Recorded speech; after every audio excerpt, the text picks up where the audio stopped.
In this video, we'll be taking a look at Reference by Master in the Mix. Reference is designed to help you get your productions closer to the sound of your favourite tracks. It does this by offering an insight and analysis of various different aspects of your chosen track compared to a number of different references, suggesting ways in which you could potentially improve your mix or master. We'll be checking out some of these features on Reference and looking at how we can use Reference to help us improve the sonic quality of our project. So I have my project loaded in here, and I have an instance of Reference loaded on a master output and a number of different reference tracks loaded in. You can easily load reference tracks into Reference using the plus icon and navigate into your track, or use the minus icon to get rid of them. I also have an instance of Isotope Ozone on the master output just to bring the level up of my original project. We can cross-reference our original to the reference track using the buttons in the middle of the plugin GUI.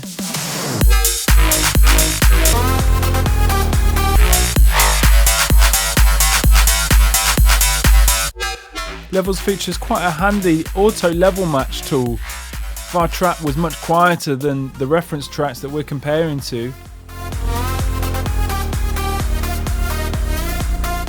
As was the case before in applying a limiter, then we could simply use the auto level match tool, which will match the level of the original track with the reference tracks.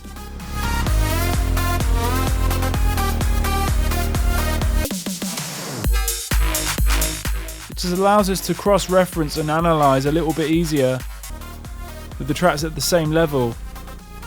With a number of reference tracks loaded into the plugin, we could hit the next button, which will auto level match all of the references along with our original, so everything is at the same level.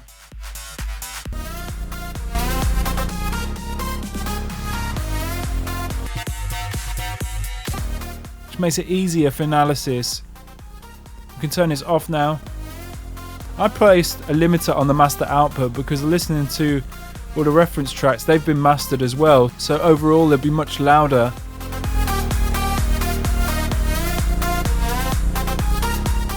That would allow me to analyse a bit easier using the meters in the middle of the plugin, and in particular the LUFS meters, which measure the overall perceived loudness of the tracks.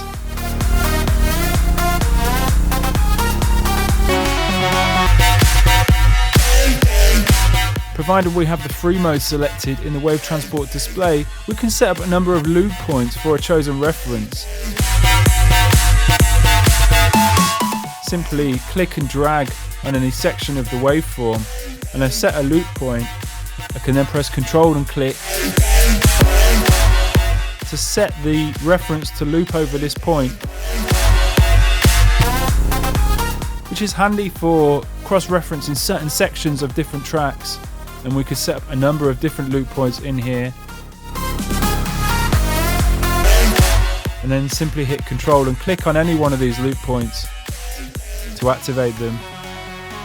Hitting Alt or Option and clicking, we get rid of all the loops.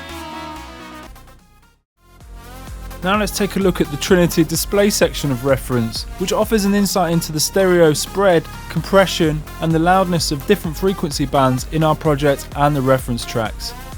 We get multi-band analysis here, where we can solo individual bands,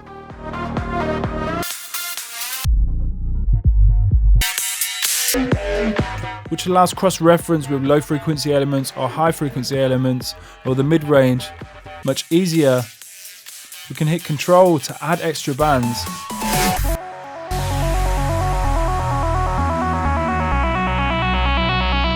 Allowing up to 6 frequency bands, and then we could also hit Ctrl to get rid of the band splits.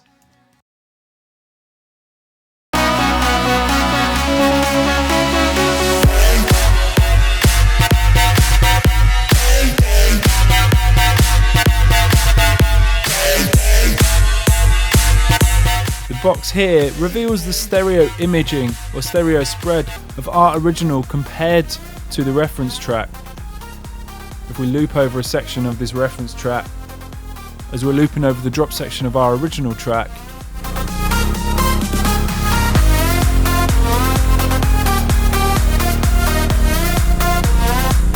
the white line is our original track and the grey line below is the reference track.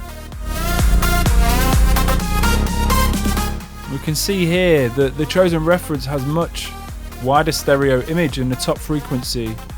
So we could look at adding a wider stereo image to the top frequency of our project now.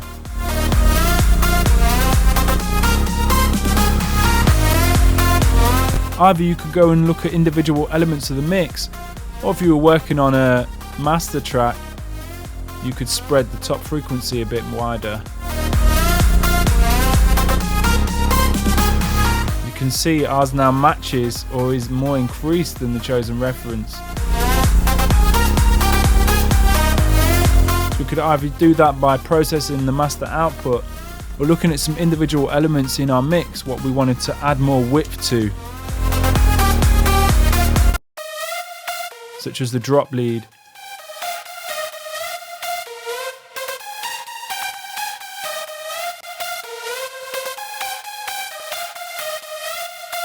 We could go ahead and add some more stereo imaging onto this individual element.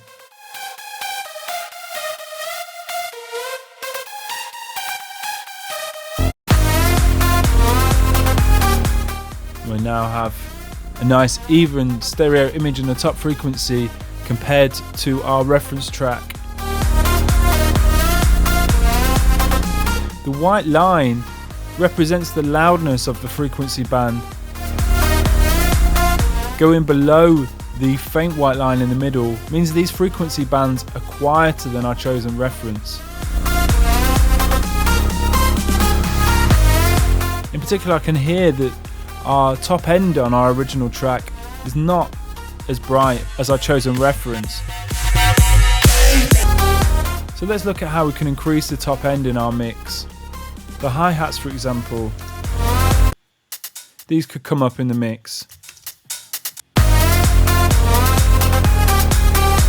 as could our drop ride.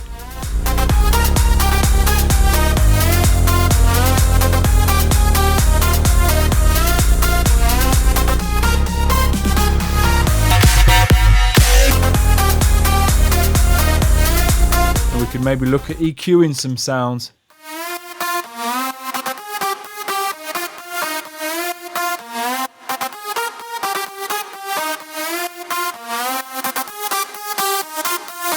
To add a brighter overall mix.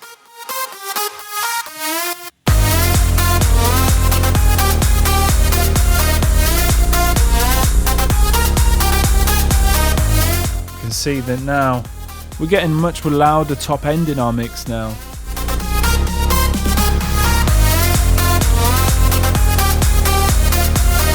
The punch dots in the Trinity display represent the compression applied to different frequency bands. Moving towards the white line if that frequency band is more compressed than the original, and moving away from the white line if the frequency band is less compressed than the original.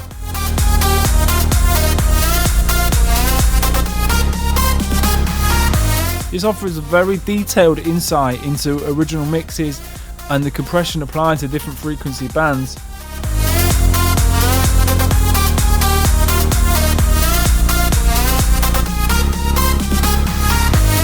We solo our low frequency band compared to our reference.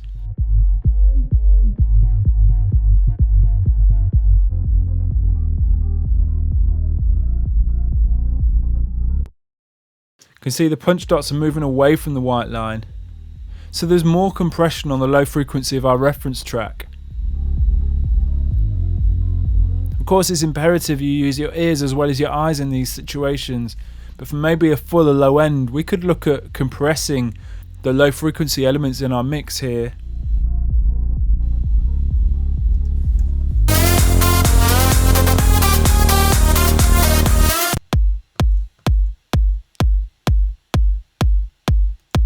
A kick or bass, or even increase the level of our bass. You can see that the bass is a little bit dynamic anyway.